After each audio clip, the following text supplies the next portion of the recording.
Redemption and Freedom, A Tale of Mississippi Camelot by Boyd Campbell. Let every man consider his last day. When youthful pleasures have faded away, can he look at his life without pain? Let every child remember how to pray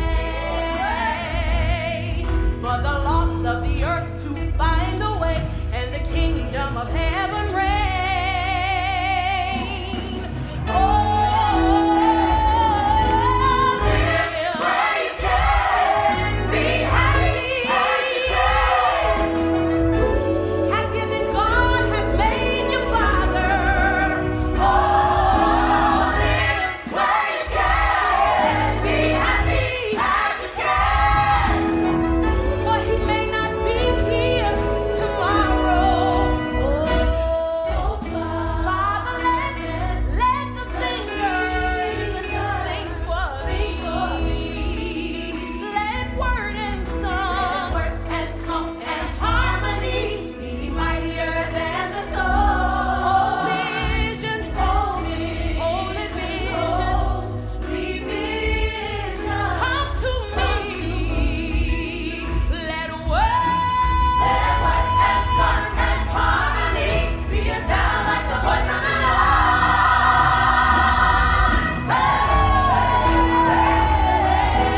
Live where you can, be happy as you can. Happier than God has made you, Father. Oh, live where you can, be happy as you can. For he may not be here tomorrow, so don't go away. Oh, Father, won't you stay right here? Everybody say, don't go away. Oh, Father, won't you stay right here? Let me hear you say, ooh. I have a friend most of us still call Mission because he once drunkenly said he was a man on a mission. It was of love.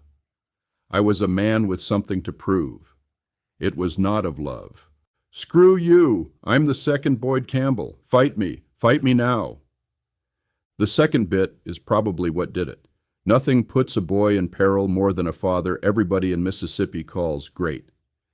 In my case, it was father, grandfather, 2 great-grandfathers, 3 uncles, 3 great-uncles, and if that wasn't enough, my mother decided to feed all the homeless in Mississippi.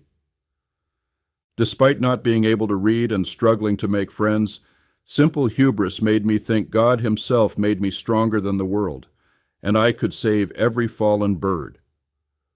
The world responded by breaking me into a million pieces and then breaking those pieces into pieces. Atomized, redemption was something I'd have to earn. On Christmas Day, I have a text conversation with my sister about her precious youngest child.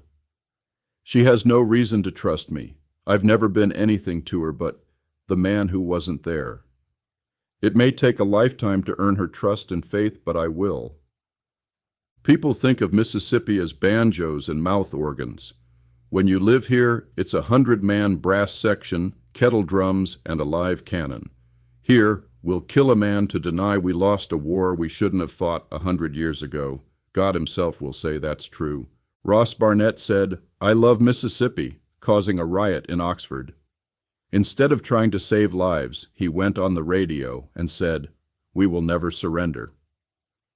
Recovering emotionally and physically from the stillbirth of twins, my parents hadn't been intimate in almost 2 years.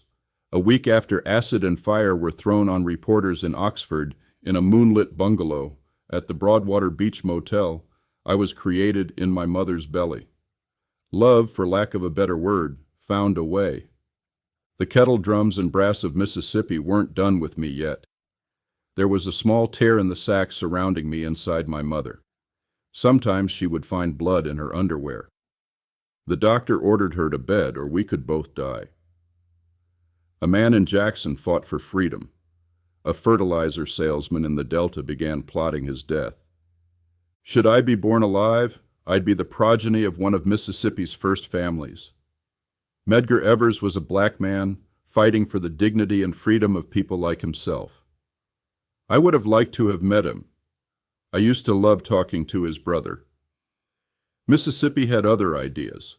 4 days before I was born, less than 4 miles away, a fertilizer salesman from the Delta shot Medgar Evers dead in his driveway, where his children could see him.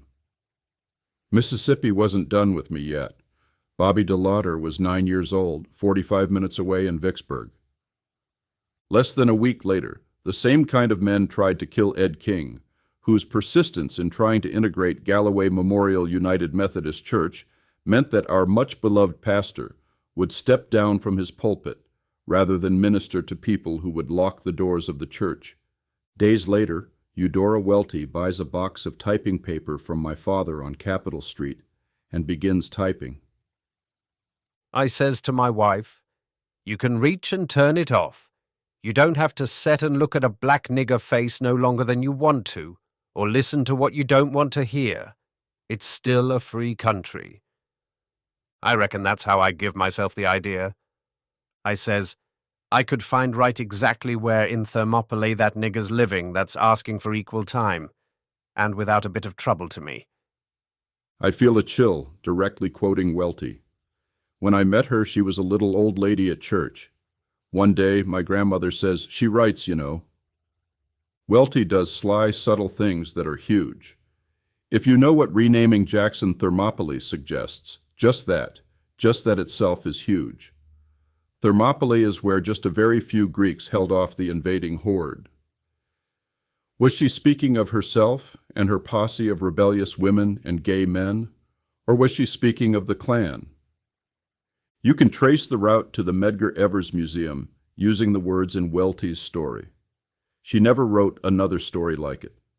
It was furious, murderous, tragic, beautiful. She didn't know she was describing Byron de la Beckwith.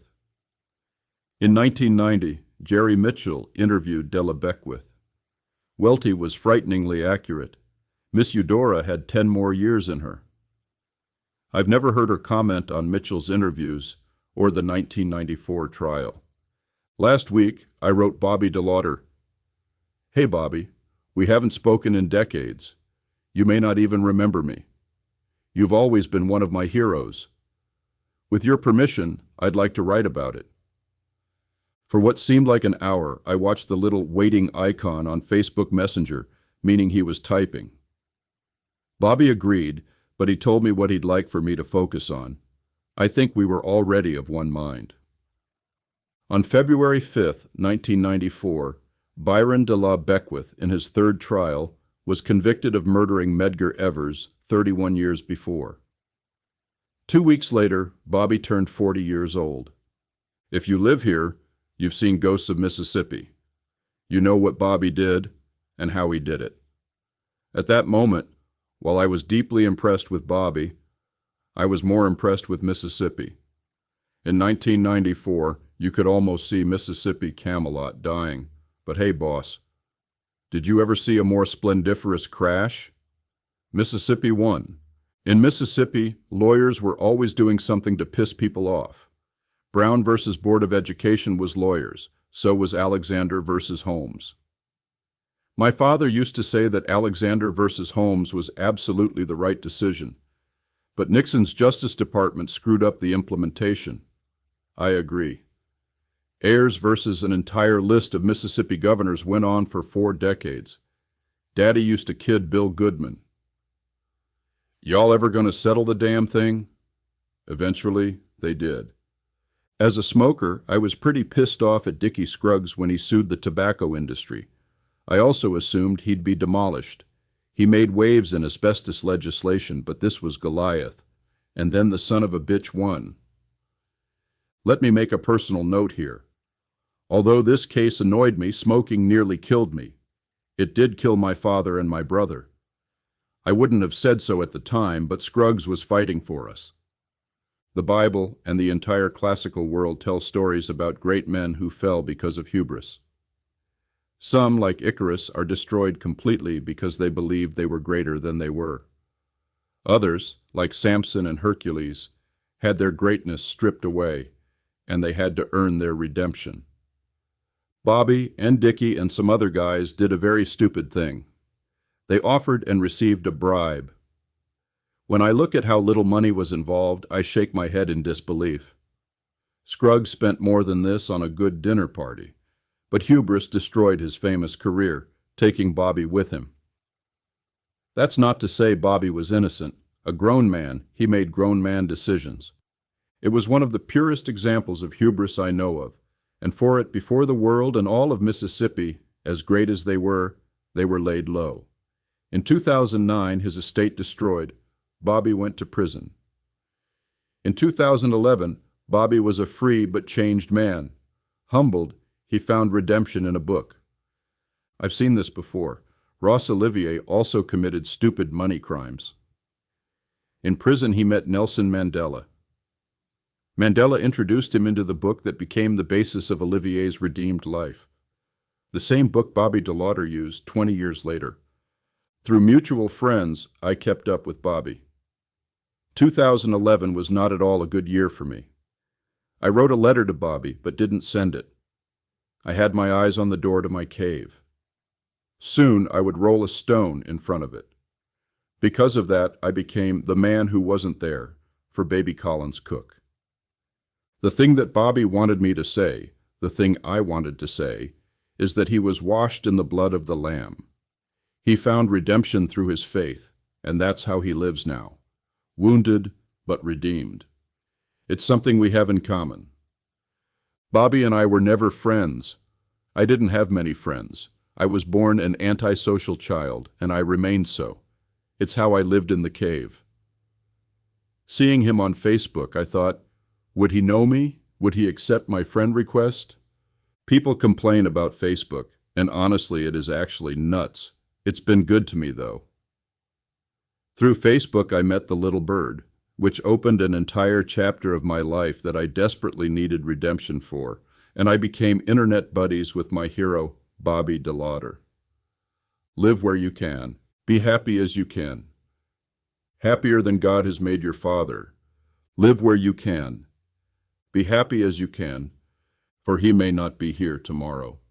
Photo, Malcolm McMillan, my dear friend, escorts Byron de la Beckwith to his fate. Let every man consider his last day. When youthful pleasures have faded away, can he look at his life without pain?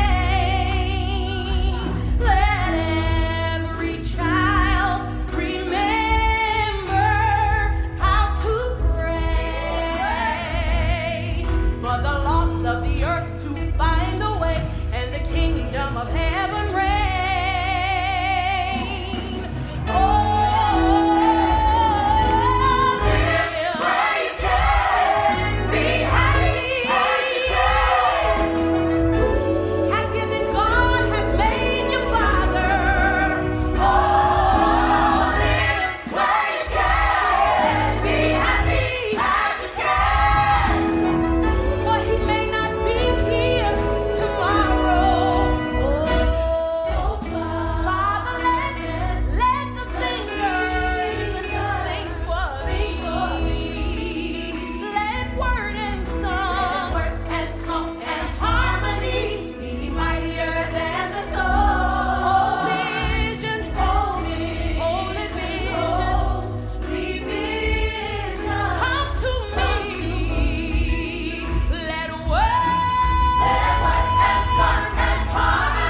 The Life of Boyd is a reader-supported publication. To receive new posts and support my work, consider becoming a free or paid subscriber.